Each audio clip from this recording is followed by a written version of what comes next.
Hei, ar ko tev asociējas iebildumi? Kas ir iebildumi un kā ar tiem tikt galā? Par otro daļu, kā apstrādāt iebildumus, kā veiksmīgi tikt galā ar iebildumiem nākamajā reizē, bet šoreiz lūk par šīm asociācijām un par to, ko tad mēs domājam, tad, kad mēs saskaramies ar iebildumiem. Un principā tie lielākie pieņēmumi tādi, ka iebildumi likvidē iespējas.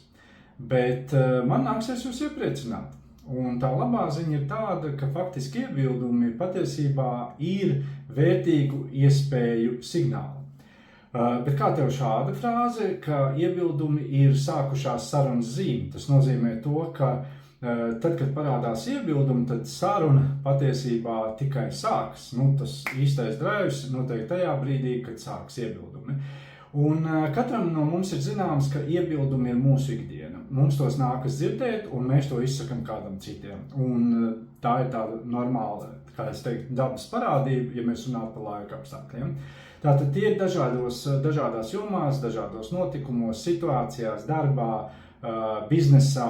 Ja, protams, ka mēs vairāk domājam, tad, kad mēs runājam par iebildumiem, mēs vairāk to asociējam ar pārdošanas jomu. Ja? Vienalga kāda pārdošana, bet tā nav tikai pārdošana. Ja, tātad, kā jau es minēju, tās situācijas, notikumi, vietas, apstākļi, kad parādās iebildumi, ir ļoti dažādas. Lūk, iebildumi ir viena no manām mīļākajām tēmām. Tūlīt pateikšu, kāpēc, jo pārdošanā, komandas vadībā, apmācību vadībā, izaugsmes veidošanā un tā tālāk es esmu vairāk kā 20 gadus. Un vēl viena atšķirība, kas man varbūt atšķir no citiem, ir tā, ka es joprojām praktizēju. Tātad es joprojām vadu komandu. Tā ir komanda, kas ikdienā strādā ar klientiem, tie ir mazie vidējie uzņēmēji.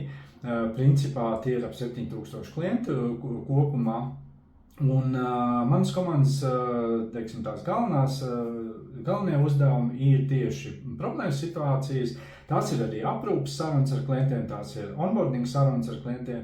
Lūk, un tur visur lielākā vai mazākā mērā mēs noteikti saskaramies ar iebildumiem, tie tur ir, un mēs līdz ar to mācamies, mēs trenējam, mēs eksperimentējam, mēs meklējam papildus dažādus risinājumus, idejas, kā tad strādāt ar klientiem, kā komunicēt, lai, teiksim, tiešām tie iebildumi pārvērstos par iespējām.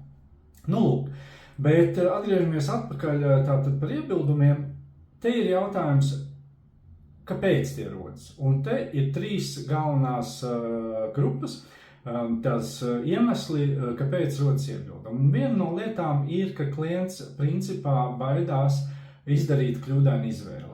Viņš baidās kļūdīties, viņš baidās par to, ka, es tagad tie ir izdevumi, ja, iespējams, vai tas ir kaut kāds laiks, vai tas ir mans resurss, vai tās ir manas investīcijas, un viņš par to baidās. Ja. Otra lielā grupa ir, ka pietrūkst informācijas, vai tas cilvēks vēlas vairāk saprast. Un līdz ar to attiecīgi rodas arī iebildumi. Un trešā lielā grupa ir, ka trūkst pārliecības. Ja, tātad kaut kur nav izveidota varbūt uzticība, arī kaut kur nav iedota tā vērtība, kaut kur nav informācijas, kaut kur kaut kas pietrūkst, un tam klientam trūkst pārliecības, dēļ kā atkal rodas iebildumi. Un atkal, te nav svarīgi, vai tās ir sadzīves situācijas, vai tas ir bizness, vai tie ir kaut kādi ikdienas notikumi, vai ir jāpārdod kāds projekts, vai jāpārdod preci, vai jāpārdod pakalpojumi. Tas nav tik būtiski. Viena cita lieta ir būtiskāka. Būtiskāk ir tagad padomā par šo.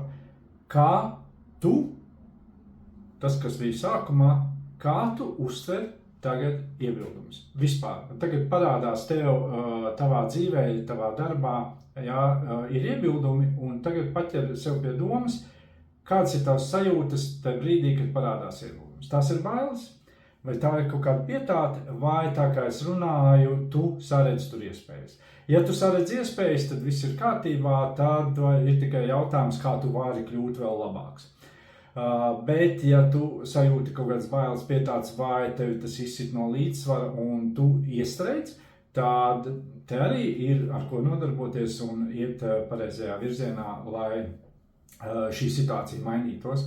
Bet ir vēl viens jautājums, vai vispār ir iespēja minimizēt iebildumus, tātad jau pirms tam izdarīt kaut kādas lietas, lai iebildumi parādās ļoti minimāli, vai varbūt kaut kādās situācijās nav vispār.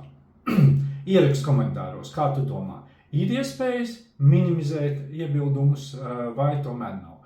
Bet, ja tu vēlies šajā ziņā, mēs runājam par iebildumiem, ja tu vēlies kļūt labāks, ja tu vēlies kļūt jaudīgāks, tad dod ziņu, iesim šo ceļu, mācīsimies.